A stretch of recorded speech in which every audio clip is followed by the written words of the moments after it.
हमारे साथ मौजूद हैं Rubina Shakeel. Welcome to show कहेंगे रुबीना साहिबा आपको।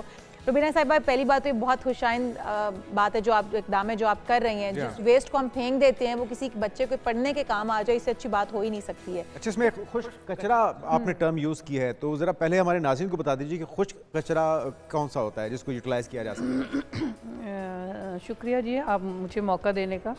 खुशक कचरे से मुराद हर वो चीज़ जो आप डेली इस्तेमाल कर रहे हैं। बिलफर्ज अगर हम अर्ली मॉर्निंग सुबह शुरू करते हैं तो हम टूथपेस्ट की डब्बी यूज़ कर रहे हो, ब्रश यूज़ कर रहे होते हैं, शैम्पू की बॉटल यूज़ कर रहे होते हैं, साबुन निकालते हैं रैपर से, वो हमारे पास होता है।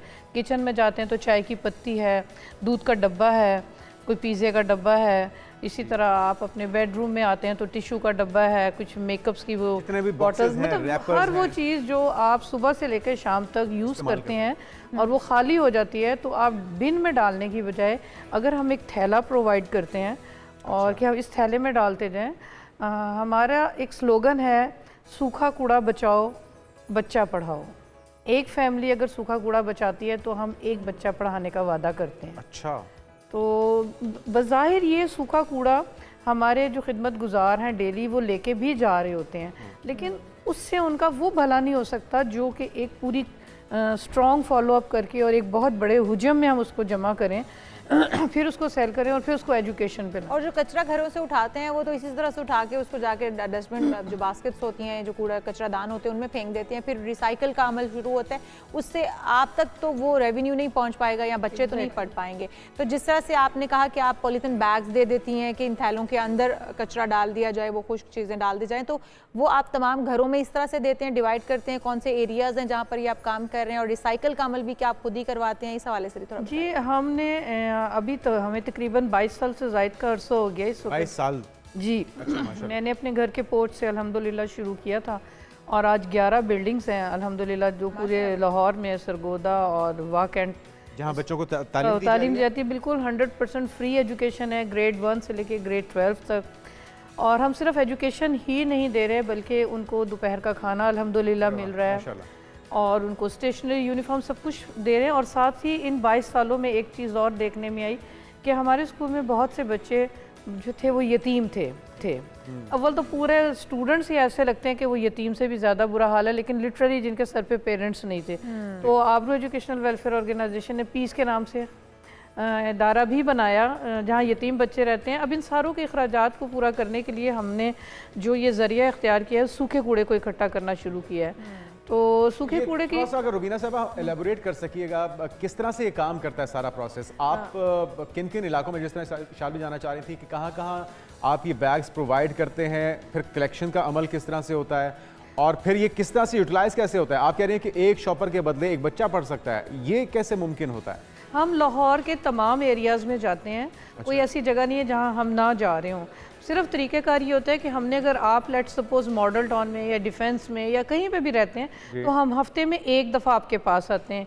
इस वक्त 7 गाड़ियाँ हैं आबरू सॉलिड वेस्ट मैनेजमेंट की जो डेली बेसिस पे मुख्तलिफ एरियाज़ में जाती हैं, फिर हफ्ते बाद दोबारा जाती हैं। हम कहते हैं महीने में 4 दफ़ा हम आपको हिट करेंगे, आपके बैग्स सॉलिड वेस्ट से भरे हो, तो वो 4 हफ्तों का कूड़ा यानी कि 1 माह का कूड़ा एक बच्चे की तालीम है।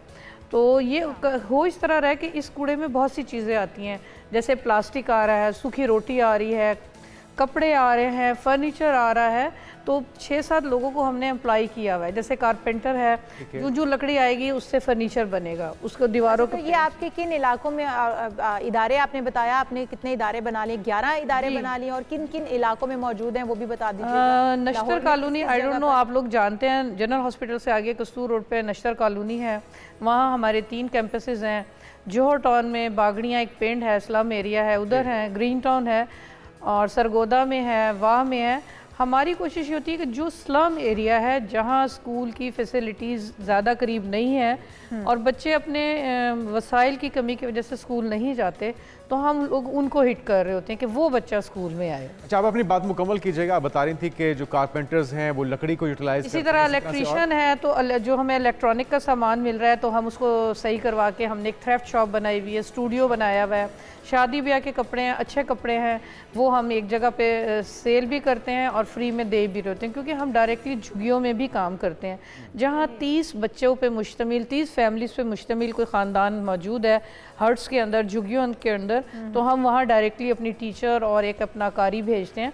इस वक्त जौहर टाउन में एक्सपो सेंटर के पास भी आप देखें तो बहुत सी झुग्गियाँ हैं, बहुत ज़्यादा तादाद है। तो अल्हम्दुलिल्लाह हमारे 10 सेंटर्स हैं वहाँ पे, वो आप आइए विजिट कीजिए, तो देखिए। आप अपने टीचर्स, अपने कारी साहिबान वहाँ पर भेजते हैं उन हट्स के अंदर, उन झोंपड़ियों के अंदर, कि उन बच्चों को तालीम से आरास्ता किया जाए, उन्हें पढ़ाया लिखाया जी जाए? बिल्कुल ऐसा ही है। हमारा 7:30 बजे खाना तैयार होता है, हमारा केटरिंग पूरा सिस्टम है, क्योंकि जब हम खाना लेके जाएंगे, बच्चे नाश्ते के लिए आते हैं, बैठते हैं, तो वो 2-2.5 घंटे होते हैं कि वो खाना खिला के थोड़ा सा उनको खेल कूद करवा के उन्हें पढ़ा दिया जाए, खासकर झुग्गियों में, क्योंकि मोस्टली बच्चे पहले बैगिंग में इन्वॉल्व थे, रैक पिकिंग में इन्वॉल्व हैं अभी भी। रुबीना साहिबा, ये बहुत बड़ा प्रोजेक्ट है और बहुत बड़ा काम भी है, क्या आप अकेली इसको सरंजाम दे रही हैं या फिर और आपके कोई साथ में सपोर्टर्स मौजूद हैं? टीम किस तरह से आपने और तरतीब ये दी काम है? तो गवर्नमेंट्स के करने का है, अगर गवर्नमेंट की कोलैबोरेशन क्या आपके साथ अभी तक है, और अगर नहीं है तो कितनी ज़रूरी है? अगर वो आपको सपोर्ट करें तो फिर तो पूरे पाकिस्तान के बच्चों को पढ़ाया जा सकता है। देखें, मैं आपको एक बात बताती चलूं कि मैंने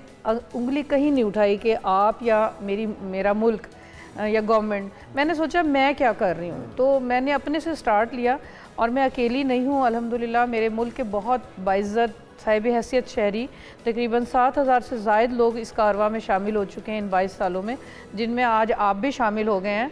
मैं उम्मीद करती हूँ कि जब मैं यहाँ से जाऊँ तो आपके दिलों में भी ये जज्बा जगा के। साहिबा भी, रुबीना साहिबा ज़बरदस्त काम कर रहे हैं, खराज तहसीन के लायक है। सीएम साहिबा भी दर्द दिल रखती हैं, एजुकेशन के लिए बहुत काम हो रहा है, लेकिन ये 2 डायमेंशंस हैं और उसके बाद फिर मल्टी डायमेंशंस उसके फ़वाइद हैं।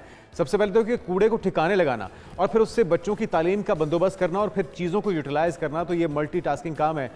सीएम साहबा से अभी तक आपने कोई कोशिश की रब्ता करने की, या उनकी टीम ने आपसे रब्ता करने की कोशिश की हो ताकि इसको वसी पैमाने पे किया जाए? नहीं, मैंने अभी तक नहीं की, लेकिन मैं सीएम साहबा से रिक्वेस्ट करूंगी कि अगर थोड़ी सी सरपरस्ती कर ली जाए, मतलब ये हौसला अफजाई कर दी जाए कि मैं डोर टू डोर कैंपेन करती हूँ, कूड़ा ज़ाया ना करें, तो मुझे इलाकों में एंटर होने नहीं दिया जा रहा होता, क्योंकि वहाँ के ठेकेदारान जो हैं वो इस बात को पसंद नहीं करते।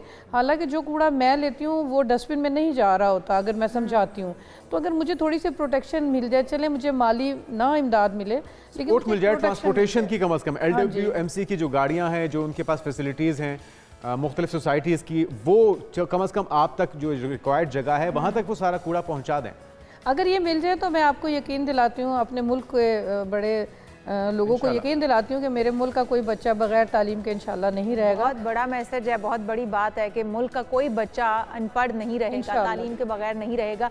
और अगर यही मैसेज और ये बात आप पहुंचाना चाहती हैं सीएम साहिबा तक, तो जो जिस तरह से भी इमदाद आप चाहती हैं, क्या चाहती हैं, क्या मैसेज है उनके लिए, वो थोड़ा सा आप बता दें। मैं यही कहना चाहती हूँ कि मैं गरीब मुल्क की शहरी हूँ, मैं उनके ऊपर बोझ नहीं डालना चाहती। मैं सीएम साहिबा से ये चाहती हूँ कि मुझे एक प्रोटेक्शन मिल जाए और मुझे इजाज़तनामा मिल जाए कि मैं जिस भी एरिया में जाती हूँ वहाँ के जो ठेकेदारान हैं मुझे इजाज़त दें कि मैं डोर टू डोर अपनी टीम को ले जाके कैंपेन करूँ, लोगों को समझाऊँ, सिर्फ अवेयरनेस दूँ।